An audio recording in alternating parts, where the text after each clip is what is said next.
And I say, I need to check your name, man, before we, tell me your name, tell me your birthday, tell me your social security number, all those 5 rights. But that gives me a chance to connect with that patient. Because now I know, gosh, their hands are that bloody cold. Why is that? Do I have enough covers on?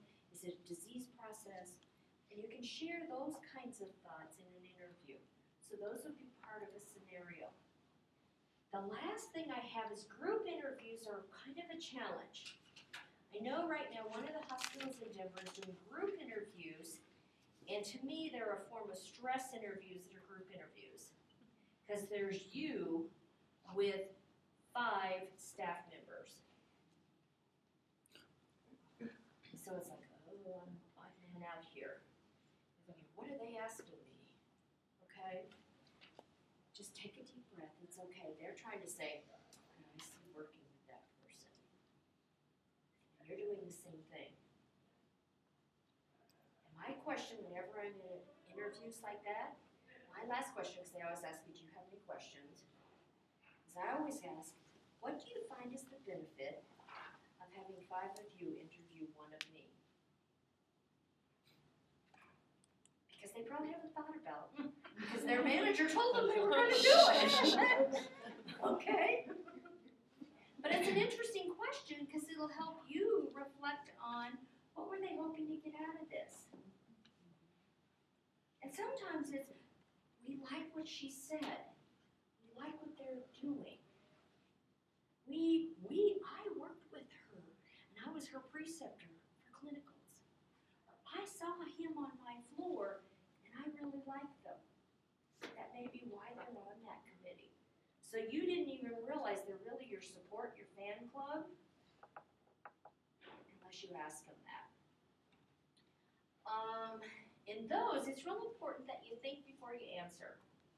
The other trick for group interviews, whoever asks the question is the person you answer the question back to. So you're trying to get that eye contact. The whole group is hearing it, but whoever asks the question, you're answering their question directly. And don't worry, each one of them will ask a question. So that's helpful. What to bring with you? Copy of your resume, a reference list, so that you can say, yes, you can contact them. Here's Chris Finn's rule about reference lists. You better know that the person that you have on your reference list will do a good reference for you. How do you know that? Because you called them the night before or the week before and said, I'm using you for a reference. That's still okay, right? So when I call Susie and Susie says, now, what was that student's name again? That tells me a whole lot on this end. It's like, not so good. If I call her and I call Susie and I said, do you know that person, Marcia? Oh, yeah, she was a student of mine. This is what we did, blah, blah, blah, blah, blah. I can tell you all about it. Now I know you contacted her, and now I've got a very good reference. If it's, oh, I think she was in the class, it's not real helpful, okay? So I always contact the person you're using for references. Chris Finn's rule, and y'all don't have to worry about this, but my students do, if you don't contact me, or let's say I'm not going to give you a good reference. If you don't contact me, you won't know that. Because if I'm not going to give you a good reference, I'll tell them, no, don't use me for a reference.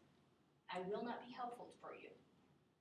So I'm very upfront that, no, you know, you just really didn't do well in my class, and I don't feel like I would be a good reference for you. So you've got to know that to ask.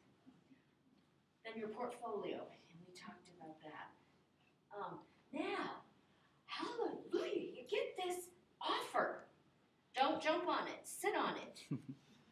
Okay? Don't say, oh, I would say, if they're giving you an offer, just say, how long do I have to make a decision? Can I have 2 days? Not months, days, okay? Because they have a business. They got to fill that. Patients have to be seen. They're paying overtime because you're not there yet, okay? So ask for a day or two, and I would say sleep on it. Now is the time, Chris says, do a pros or cons list. Here's all the reasons I want that job. Here's all the reasons I shouldn't take that job. Whichever list is the longest wins. Most of the time it's, I'm gonna take that job. But I think about, what was that interview like? Where was that on my list of preferences? The other thing I do, and this is a personal thing, and it's not in the literature, I batch my interviews.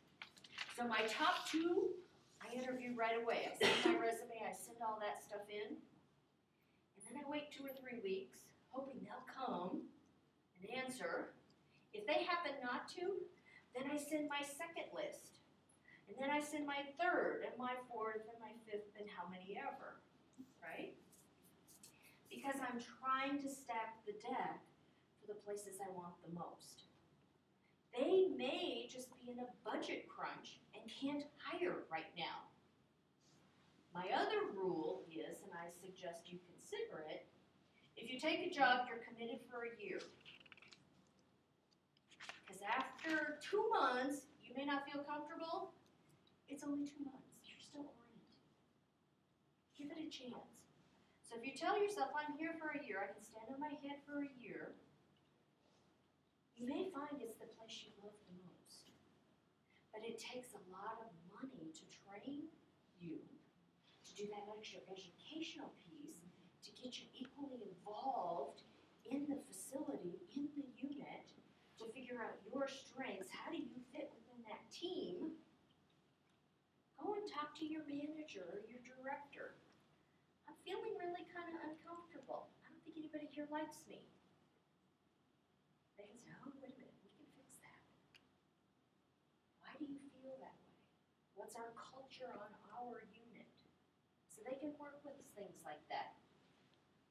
The other thing you're going to want to know when they make an offer is, what's my salary? What's my hours? Oh, great, I get to work the 7P to 7A shift. How long are most people who are working that shift on that? How many years until I can be considered to go to the day shift? So it's a matter of years, not days, okay? Depending on what hospital you're at. Or if you go to Children's Hospital, for instance, they rotate you. You're a month of days, you're a month of nights. You're a month of days, you're a month of nights.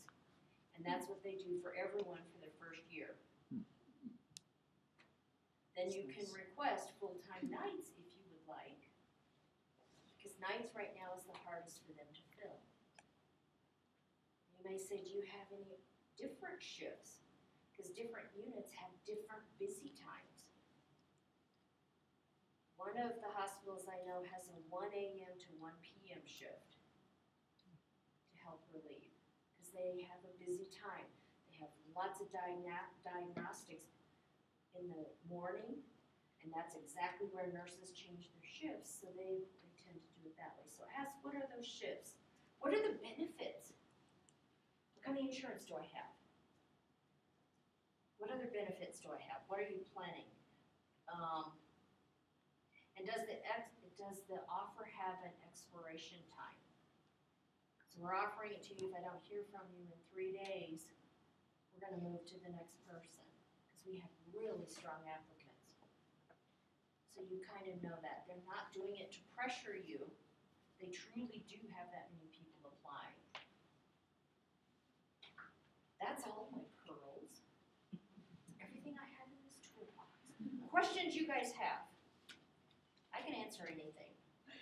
You can ask me anything. Yes. Okay, if you're planning on continuing education, I've been told sometimes you're supposed to tell them, in a couple of years I'd like to continue on, and I've been told also that no, don't even bring it up.